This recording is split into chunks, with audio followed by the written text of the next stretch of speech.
Hi there, folks. Welcome back to Porch Step Stories and the Porch.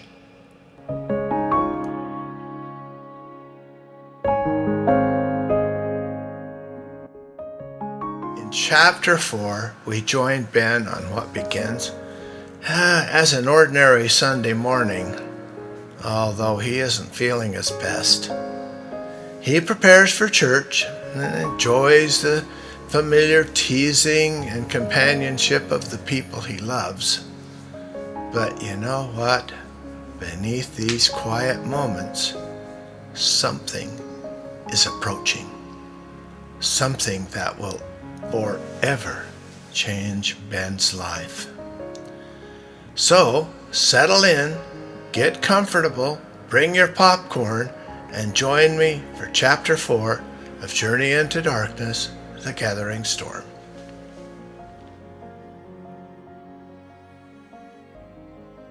The early morning rays of sunshine filtered their way through the cracks in the blinds, just barely above his bed, into Ben's subconscious mind.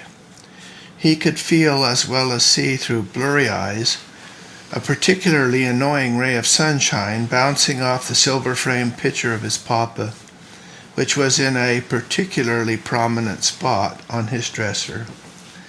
He tossed and turned under the crisp white sheets and warm brown blanket as he pulled it over his head, hoping to put off reality. He had tossed and turned the entire night, unable to stay asleep for any length of time, and his mind bordered on chaos the entire night. He kept drifting from one concern to another. They danced through his brain randomly and unfettered. He had spent an inordinate amount of time thinking of his conversations with his mama and Julianne the night before. He felt particularly agitated when he realized it was Sunday. This was usually because he usually enjoyed the Sabbath day as it provided peace and a chance for reflection, and, to be honest, time where less was expected of him. It dawned on him that he felt achy all over. It was as if every muscle in his body was in spasm. It crossed his mind he might be catching a severe cold. Today he had absolutely no time to put up with a cold or any other illness. He'd promised Bishop Brimley he would be at church early to make sure the sacrament table was properly prepared. The week before, some things could have been done better before sacrament meeting. The bishop reminded him that, as a leader in his quorum, he needed to make sure everything was in order so the congregation could feel the Spirit as they partook of the sacrament and renewed their baptismal covenants. Ben admired Bishop Brimley as a spiritual leader and a friend. He began to squirm under his bedding. His thoughts were drawn to Bishop Brimley. He was not an imposing man, and his friendly manner and demeanor made you forget all about his small physical stature. He had taken Ben under his wing ever since the death of his papa. It wasn't just a Sunday interest. He was there to support him as he experienced grief and to cheer him on at his track meets. He was a pediatrician by vocation and had seen Ben in his office many times during his youth. He and Mr. Jameson had stepped up and done the best job they could at being a substitute dad in Ben's time of need. It was then he heard the doorknob twist and he knew he needed to get up. "Ben, it looks like we need to buy you a new bed." "Say again?" he asked, tossing the covers aside and sitting on the edge of the bed. "Your feet hang out past your bed," she said, laughing. "Yeah, they do, Mama. I don't feel so good, though." "Tell me more, son," she said, pulling up a wicker rocking chair to the side of his bed. "Now, Ziggy, that's not your cue to hop up on my lap," she said, brushing her to the floor. "Not my bed either," Ben added, shooing Ziggy away. "Where do you hurt, son?" Should I get you some aspirin and fix you a mustard plaster?" she asked, looking concerned. "I'll take some aspirin if you think it will help, but no mustard plaster. I'm not sick enough for that remedy. You know how I hate that stinky stuff on my chest." A mustard plaster was a ritual he'd put up with whenever he got sick as a little kid, and he dreaded them. "I've got to get up and get ready for church," I promised Bishop Brimley. "I would be there a little early today to make sure the sacrament table is better prepared than it was last Sunday." "What was wrong last week, my son?" "The tablecloth had some water spots on it, and some of the bread was stale. Of course, we didn't know until it was passed to the congregation, and the bishop got some of it.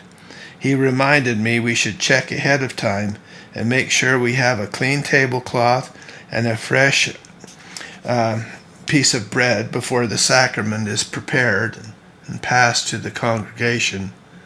"But son, you really shouldn't go if you're sick. You don't want to expose everyone." "I agree. I will ask one of the other priests to bless the bread and water today. I'm glad sacrament meeting is the first meeting of the day. I can miss priesthood and Sunday school later if I don't feel better." "You're a very responsible young man," she said, caressing his hair as she stood up, pulled a rocker back from the side of his bed, and slipped out of his room. Ben appreciated the fact his mama never questioned his motives. She always trusted him, which encouraged him to be incredibly careful not to break her trust. Ben remembered in one of the interviews with his bishop, he was told he was not like many of the young men his age. Bishop Brimley said he was very mature, which was fortunate for his mama. He took this as a supreme compliment. His mind continued to wander as he moved toward his closet. He remembered Bishop Brimley telling him during another interview that the Okura family didn't seem to have many traditions from the old country. Ben was confused at first, and his face showed it. The bishop clarified his comment by saying he didn't see where any traditions or holidays peculiar to Japan were celebrated by his family. Ben said his mama told him when their families immigrated to this country, they wanted to become Americans, so they adopted American traditions. After some years had passed, most Japanese traditions were no longer celebrated. Ben remembered on many occasions people said the only thing Oriental about him was his name. Ben passed the closet door where a long, full-length mirror was attached and gazed at his image. He concluded upon further inspection, "No, I don't look Oriental to me either. Perhaps my eyes look a little different, but that's about the sum total of it." His mama once told him the reason was because so many people of non-Japanese descent were in his family tree. Ben reached for his brown trousers and white shirt hanging on the left side of the closet. Neatly hung there was his very nicely pressed shirt. Somehow his mama had managed to get it done in time for church. Ben thought, if they had saints in our church, she would be one of them. Sister Okura, as she was known by all, was always there to help anyone in their time of need with a pot of soup and a freshly made chicken salad sandwich. Those who were under the weather, and they got better particularly because of Sister Okura. She said there wasn't anything special in her sandwiches and soup but love. Those who received the food offering believed her secret ingredients was her love as well as the nutritious and delicious food. Here I go again, Ben thought as he plopped down in the wicker rocker and began to lace up his shoes. His thoughts were still everywhere and on everything but where they should be. Ziggy had been nothing but a pest today, and she began weaving in and out of his legs while he finished tying his shoes. "Ziggy, go catch a mouse or something," he commanded as he unceremoniously tossed her to the oval rug at the foot of his bed. Ziggy began to lick herself contentedly, sitting, or a ray of sunshine shone through the window. Ben found his favorite brown tie neatly rolled up in his drawer next to his socks where his mamma had put them. She knew it was one of his most preferred articles of clothing to wear on Sunday. It was different shades of brown in a checkered pattern, and his favorite tie because, well, Julianne had given it to him for Christmas the year before. He finished tying it while looking at himself in the mirror. "You look so handsome, my son. I'm glad at least one person thinks so. I know of another young lady who thinks the same thing," she said, with the look on her face betraying her thoughts. "Let's not go there today," Ben said with a smile, as he thought of Julianne with pleasure.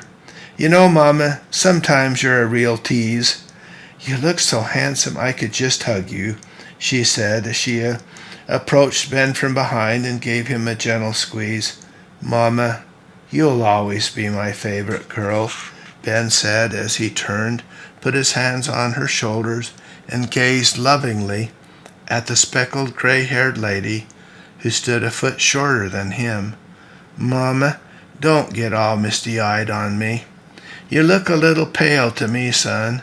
I put a couple of aspirin by your plate of bacon and eggs. We are about out of milk, as I gave you juice instead."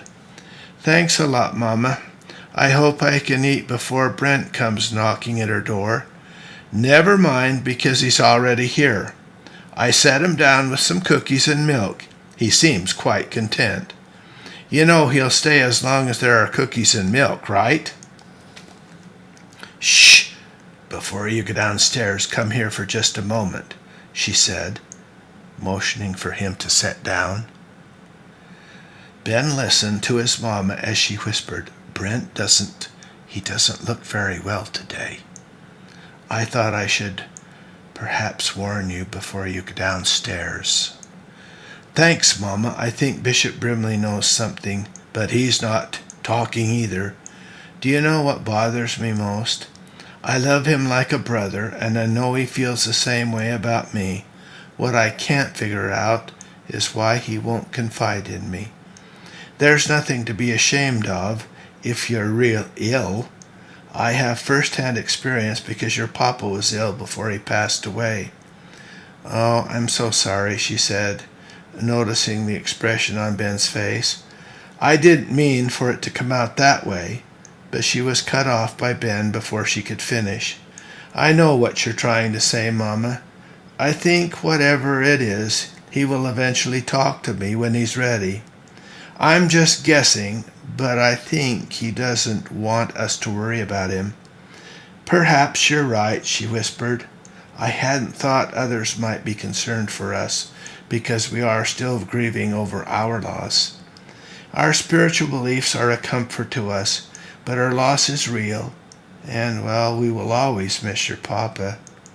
I best go downstairs, because even when Brent's sick, he can munch through a plate of cookies like nobody I've ever seen." Ben glanced at himself one last time as he passed in front of the mirror and shut his closet door gently. He bounded down the stairs with his usual energy. Ziggy was quick to jump up for her life as she was sprawled out on the bottom step and was nearly squashed by him as he hurled over her. "Ziggy, you're really getting on my nerves today." "Do you always talk to Ziggy?" "What does she say back to you?" Brent said in a hushed voice, with a mischievous look on his face. "How many cookies?" Ben asked as he switched his focus to Brent. "6, Brent admitted, as he took his white napkin and dabbed at the corners of his mouth. "Just 6? Or a half a dozen?" "Great skills," Brent said sarcastically. "Have you always been good at math?" "Let's see how good you are. How many toes do you have between you and Ziggy?" "I can see you're in rare form today.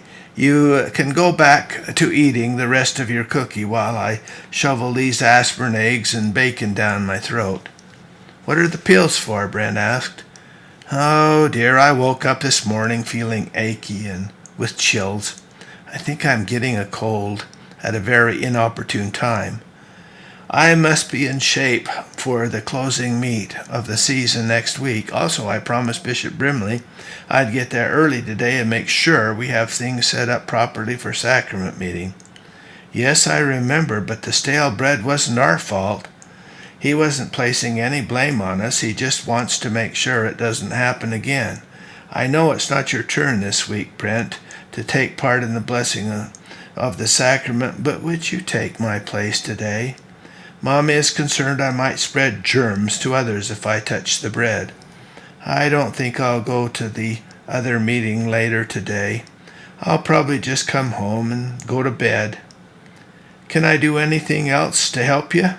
Thanks, old buddy, but if you bless the sacrament for me, it'll be enough. With that, Ben stood up, pushed his chair carefully under the table, and gathered up his dishes along with his plate which had held Brent's cookies, and put them in the sink. What a good-looking tie you're wearing, Brent said with a wink. Did somebody special give it to you?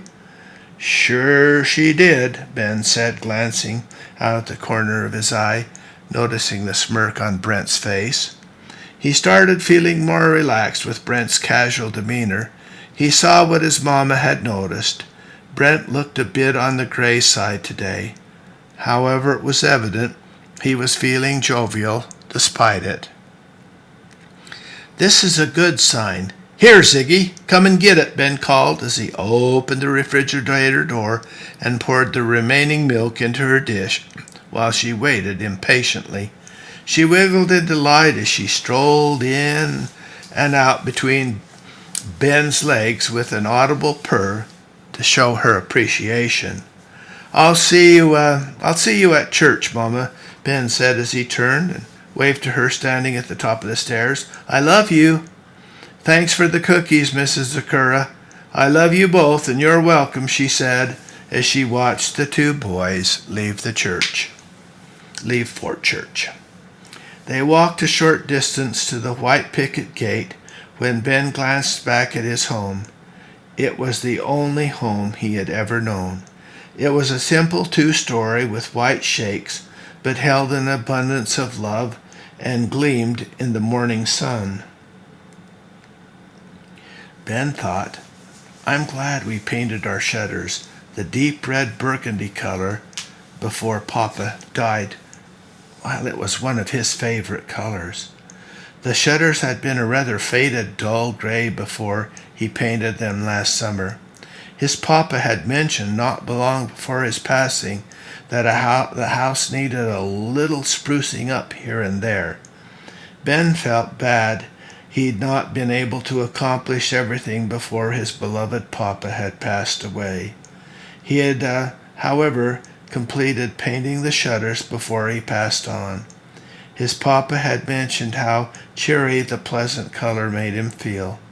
Ben had spent many hours at his papa's bedside, reading him poetry and various books. He was a big fan of Western lore, and Ben had read every book he could find about the Wild West to his papa. Hey, Ben, you've suddenly turned silent on me. Sorry, Brent, I was lost in my thoughts again. I seem to do it a lot lately. I was thinking about Papa and how he liked the stories and poetry I read to him. I know he did, Ben. He told me you always read things with a great deal of inflection and dramatization. He said you gave each character their own voice. Yeah, I felt like I was being a little corny, but he seemed to enjoy it, Ben laughed as they played kick the can while walking down the street to church. Unfortunately, the can they were kicking bounced and landed squarely on Mrs. Kirby's front porch. You lose something? Mrs. Kirby smiled as she walked out to bring in the morning newspaper. So much sadness in the world, she frowned as she unfolded it. By the way, how are your parents doing, Brent? I haven't seen them since Thanksgiving. Oh, they're fine. Thank you for asking, Mrs. Kirby. I'll tell them you inquired. Brent said as he picked up the rusty old can and tossed it back onto the street, where it hit with a tinny clunk. "You both look really nice today," she said. "Ben, I really like your tie. I got it last Christmas from Julianne." Ben knew he shouldn't have mentioned anything, even as the words left his lips. "Oh, Julianne Jameson. Oh, I should have known." Now don't get all embarrassed on me," she chuckled. "Every red-blooded American boy has a crush on a girl at your age." "I suppose you're right," Ben answered glibly. "You know Brent has a sweet place in his heart for the Ferguson girl, don't you?" "I didn't. You'll have to fill me in on all the wonderful details." "No, he won't," Brent said as he put his hands in the middle of Ben's back and gave him a push down the street. Brent could see the look of absolute satisfaction on his friend's face because Ben figured he'd gotten one over on him. "You never know when to stop jabbering. You always got to say something. You figure, well, it will get my ire up." "We hope to see you at church later," Ben said as Brent continued to push him forward down the street. The can just seemed to bounce from one side of the gutter to the other as they continued with their friendly banter. Not much had changed with either of them through all the years they had known each other. There had never been a time when they got mad at one another, let alone a bad fight. They had earned the nicknames around school and in town as the Bobbsey twins. It was uncommon to see one without the other. Over the last year, Julianne had taken over some of Ben's time with him. Brent didn't mind because he secretly thought, someday Ben, well, maybe he'll marry Julianne. He had never even seen as much or given a hint as to how pleased he would be to officially have Ben in their family. "I'm glad we made it here a little early," Ben noted as he gave the rusty old can one final kick and sent it flying over a fence. "There's a car or two here already," Brent said as they crossed the main street over to Sneath Lane. The building wasn't very imposing. It was red brick with a white spire on top. The congregation wasn't large, but had grown in the last few years, enough for rumors that a new building would be needed soon. The idea of a new building found favor with some members, but not so much with others. It was up to the members to come up with most of the funds to build a new church, as well as to donate their labor. Brent's dad was in favor of building a new church. It might have been because he had the means to help finance it easier than, say, for example, Ben's mama. They both entered the church and shut the door quietly behind them. "Good morning, boys," a friendly voice from near the entrance to the chapel welcomed them. "Good morning, Bishop," both boys said in unison. "Isn't it a little chilly outside?" he said, noting neither of them were wearing suit coats. "I have another small favor to ask of both of you, or one of you, whatever." "What do you need?" Brent replied. "Sister Blanchard's gate fell off its hinges. She's a widow and getting up in years. I am looking for someone to fix it." Brent said, "I'll be glad to, and I can do it on my way home from school tomorrow or on Tuesday." "I'd be glad to help," Ben noted, "but I have a drama club meeting tomorrow after school and track meet prep on Tuesday." "I didn't know you were in the drama club," Bishop Brimley smiled. "You didn't know, Bishop? But it's the perfect place for him. He is particularly good at acting most of the time. He can sweet-talk his way out of about anything. You should hear him some of the time. Some of the corny stories he tells anyway. Well, oh, really, Brent? That is an interesting little tidbit to know about your good friend Ben," Bishop Brimley added, glancing over the top of his black-rimmed horn glasses at Ben with a quizzical look. "Now I have something on you." "All right, Brent, we've heard enough out of you for one day," Ben said as he tugged at Brent's shirt collar gently and urging him to the direction of the chapel. "Sorry to detain you two boys. It was me who asked you to come early in this morning. Brent, I really like our bishop, Ben whispered as he glanced back over his shoulder and saw he was visiting with another member of the congregation.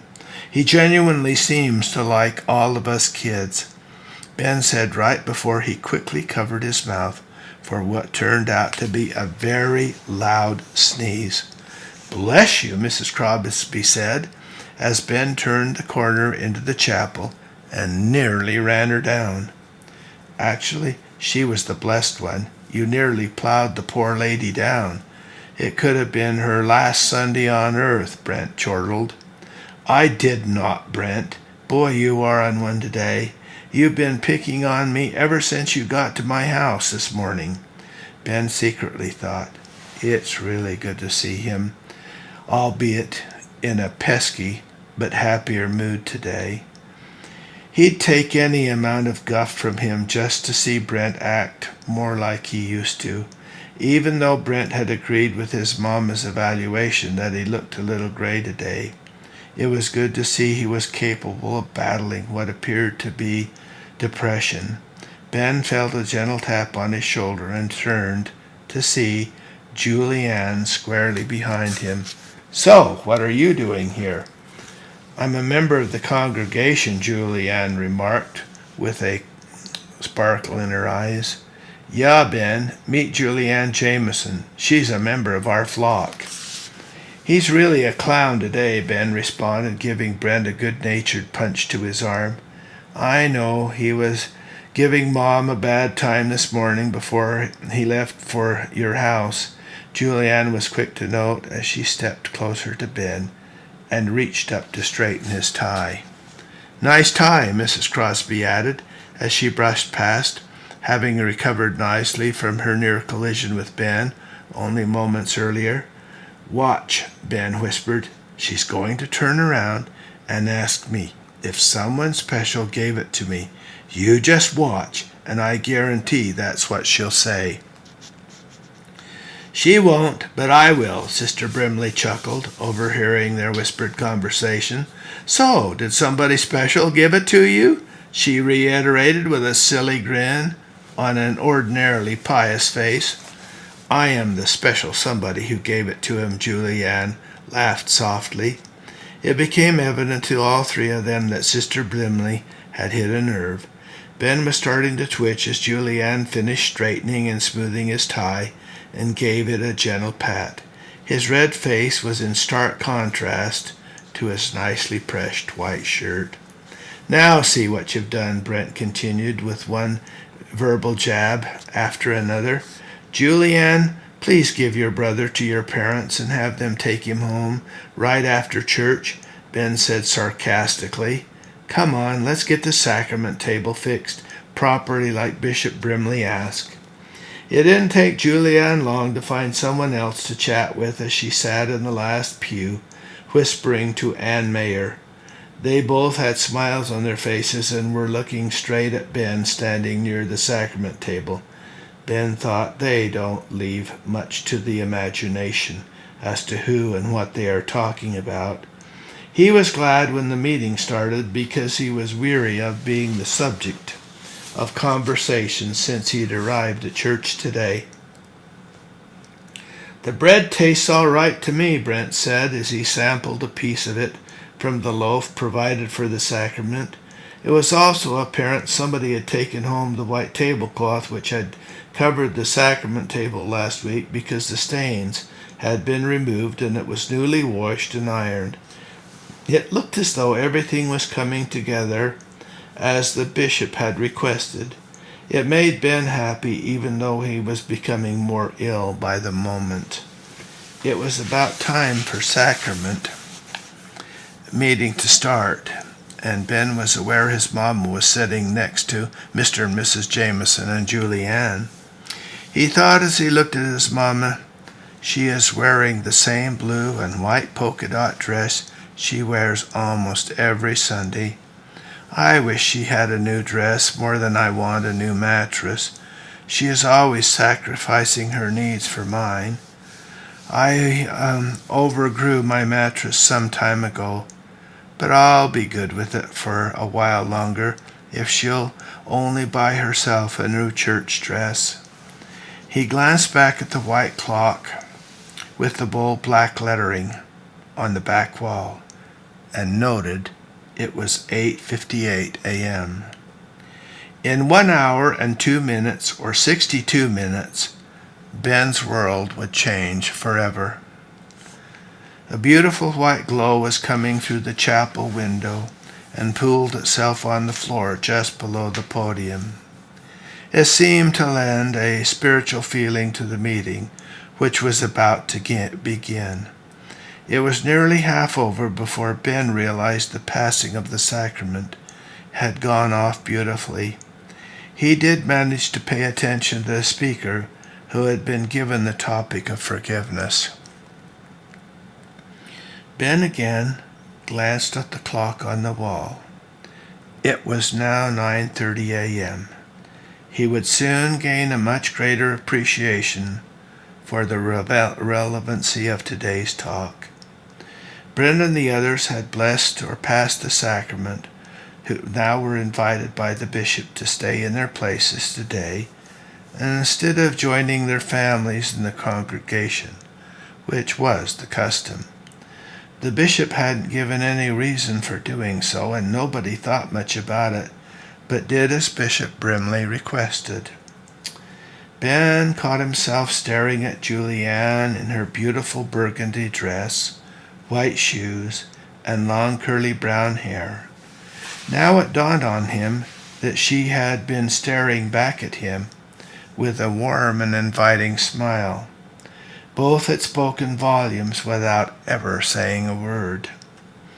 Ben quickly turned his thoughts back to the talk being given on forgiveness. He concluded that he must have been listening more than he realized. Some of the phrases seemed to take root in his brain almost immediately. We must love our neighbors, love one another, have only one God, honor our father and mother, and forgive others' trespasses. She also noted, we must also be willing to forgive ourselves and learn to appreciate who we are and what we can become. Ben glanced at the clock once again and noted it was now 10 a.m. The congregation stood and sang Silent Night. The closing prayer was offered by Bishop Brimley. He and everyone else in the congregation were now about to learn a new lesson. Nothing in this life that we deem to be precious can ever be taken for granted, for to do so would rob us of something our soul would forever yearn for, but never be able to retrieve. Like the golden leaves of autumn, they blow with the shifting of the wind, and somewhere down the road, spring will arrive and renewal will begin again. For Ben, somewhere down a long and winding road to renewal of what had just been lost, everything will begin anew.